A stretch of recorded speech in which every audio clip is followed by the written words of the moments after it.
Sok idő eltelt, mióta a hőseink elhagyták rohadás völgyét. De vajon mi történhetett hőseinkkel? És mi történt velük eddig? Kik ezek?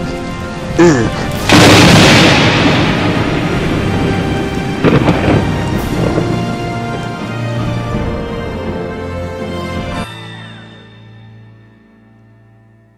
Kedves tőgyeim és nyulaim!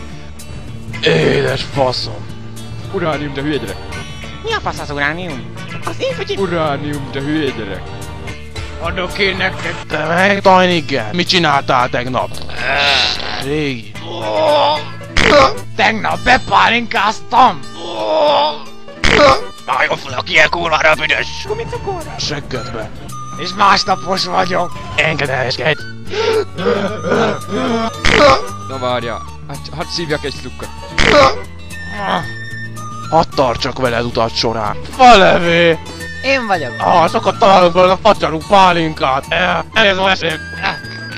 Keresem, jön az ősz! És az új divat! Úgyhogy nem azért jöttem ide, Székely Dakotából betűleves lenni, bazd meg, hogy Megbasztom az ANT-et! Puzi, gyűrűt! Igazából verém! Az kell nekem! ez itt rohadás. Falevé! Dakotai Székely betűleves szerint. Jön az ősz! Ott messze! Látok valamit! Pálinkát! Az ork cigány farm! Ott messze! Farm! Az kell nekem! Pálinkát! Én megyek vele először, én álltok! Köcsög-pöcs kell! Buzina? Kicsapom én! Nem heteró ez a kijelentés.